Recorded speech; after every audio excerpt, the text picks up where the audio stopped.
And welcome back to the MANvFAT Wales YouTube channel. I'm sat here with Paris Spam Germain's David Clegg. Cleggy, welcome. You haven't played yet tonight, new season, first games. Yeah.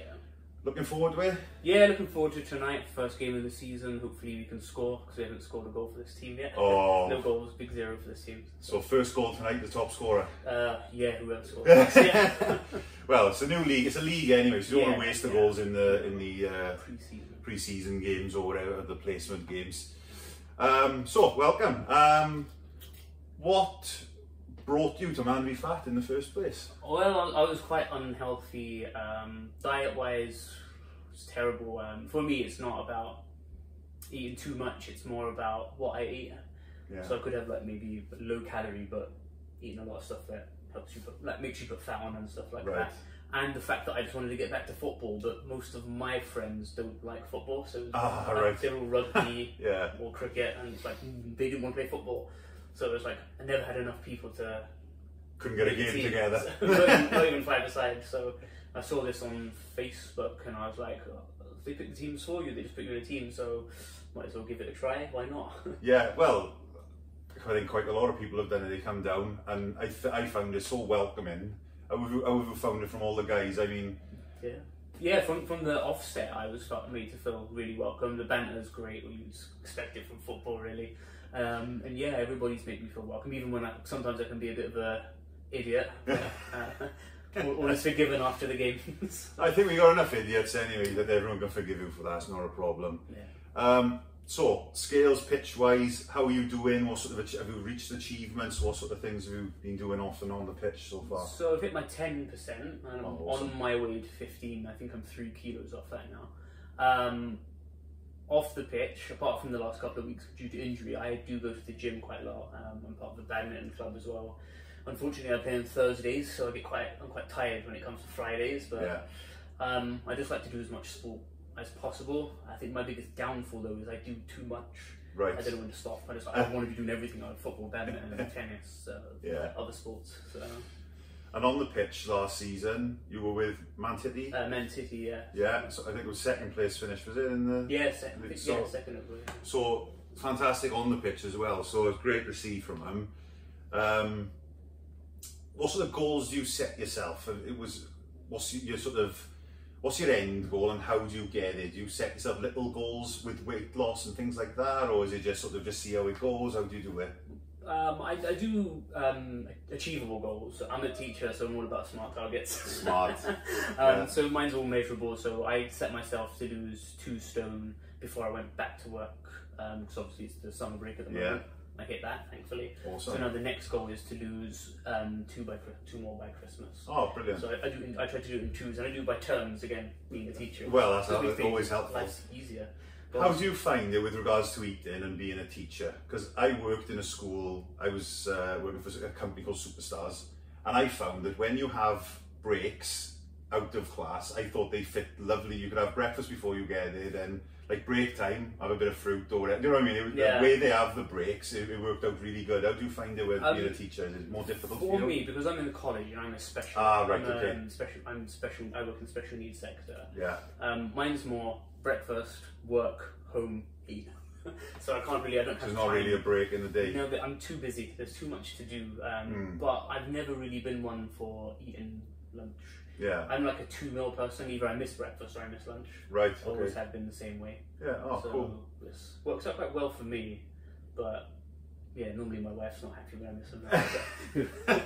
She normally has to go at me. So, with that then, what sort of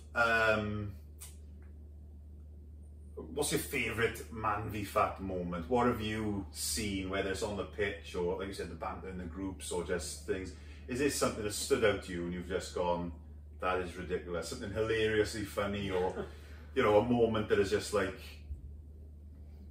just got you laughing or whatever, or just, I mean, there's so many I could think of all the time. Yeah, there is quite a lot, but it's Man City in general. It's like, it's been such a nice thing to come into, because I've always played in such a serious game normally, and like a serious leagues and all like that. It was nice just to come in, be welcomed by Man City, and then literally just be made to feel part of the team straight away. Yeah. So like I didn't have to really do much to build that, and that's quite special for me because I do struggle with socialising aspects of things. Like, I don't really go out like on nights out and stuff like that because I struggle with it. But here, I just felt straight away I could just talk to everyone, and for me, that's a special moment for me because I don't normally get those kind of. I'm normally really stressed and really anxious when I go into a group of people. Even if they're my friends, I still get anxious. Yeah, I think what helps. Tell me if I'm wrong, but what would help as well is obviously you get put into the WhatsApp group, so you're in there with maybe 10 people in the group. So you learn those people, then you can come along, and you don't know everyone, but you can have a chat with you, a team. Yeah. And then as you go week by week, you'll play against different teams and stuff, or people will message you and talk to you, and you just start building those. You get those extra people coming up to you and stuff like that, and you just build that whole club atmosphere. Then I just. Yeah, how do you find that? Yeah, because everyone's been welcoming. Like, obviously, there's friends of players that play in MANvFAT that play for other teams, and they come in, they make you feel welcome. They have a laugh with you straight away. They don't make you feel any different than anybody else. So it's very, for me, it's very helpful. Yeah, I like I said, I don't want to keep going on about it, but it's very welcoming. Just the atmosphere, the family feel of it. That's what I always tell people if they're thinking about it. Yeah. Toughest MANvFAT opponent on the pitch? Who would you say? Have you faced someone who's, I know you played in goals a lot of the time, you know, until you hurt your fingers, and then it's you're known as it being injury prone as we go. Good old injury prone Clegg, let's hope I can go a couple of games without injury. I've got an injury at the moment. 2 broken fingers, but that's fine. There's a couple of players really that I struggled with. Eddie was one of them, because you just don't know when he's going to shoot, and it's just like he can catch you off guard and stuff like that. Obviously, Scan's a great player. You can twist and turn and whatnot. Oh yeah. But I've only conceded a penalty against him. But it's there. I think I've got really lucky with our defence. And just the players on the team themselves. So like Ollie and stuff, we can just welt one in like just from nothing. Just shoot and score. Bradders as well. I struggle with him sometimes as well. Not with the shooting, but when he's on the pitch, twists and turns and whatnot like that. So very wiry, and then some of them you think you've got the measure, and all of a sudden they've done something, and you're like, right, okay, let's try again next time. For a goalkeeper, I don't have a lot of agility, so it's very easy to turn me inside out. If you were to start MANvFAT again now, is there anything that you've learned or done that you would do differently?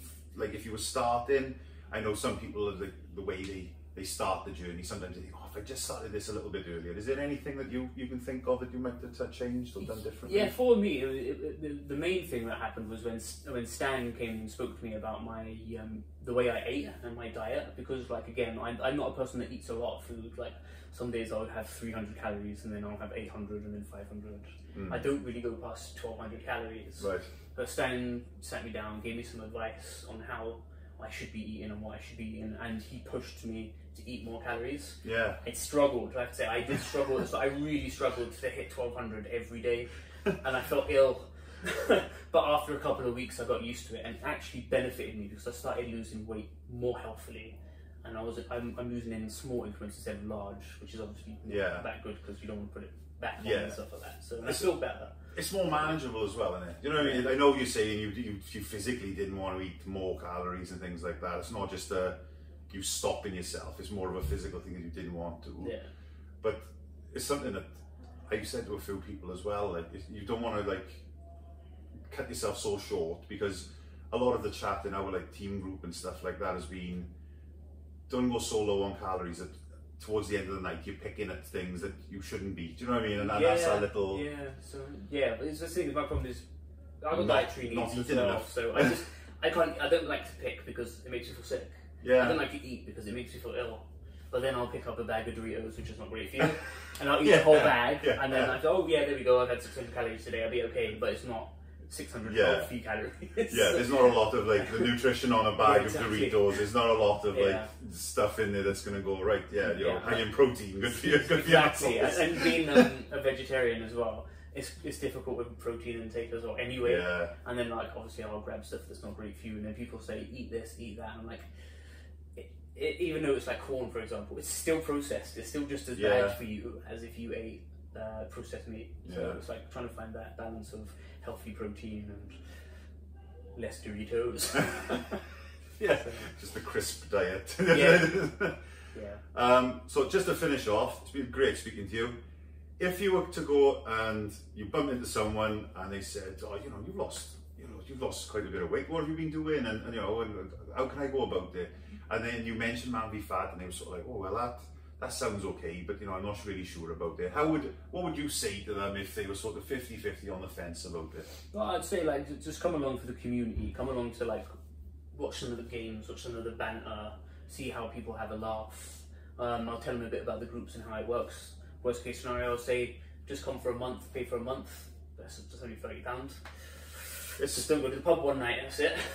Well, and then you've got a month of football then. But it's not just the fact that we play on Fridays, it's Tuesdays, it's Wednesdays, it's Mondays, we're playing on Sunday. It's like it's more opportunity to play football, to socialise, to chat with people, and just have fun and to have a laugh. And before you know it, you're losing weight without even trying. That's why I say it's just easy. Like you said, it's like, I haven't played football for years, so it's like a lot of people haven't played for a while and things like that, and they want to get back into it, and they're a bit worried about it. But like you said, sometimes you just start it and do it, and it just comes off, and it's pretty much. I know people look, they pay gym membership, say £30, and they never go. Exactly. Whereas with this, at least if you turn up once a week, you're kept accountable. You're playing football, and you can get, you know, you get in with it, and you don't want to lay your team down. It's another thing, isn't it? You know, well, like I said, it's been brilliant speaking to you. I know you've got a game now. I don't know which fingers. I don't want to hurt your fingers. So it's been lovely speaking to Clegg. Come back next time and catch us on the next thing conversation.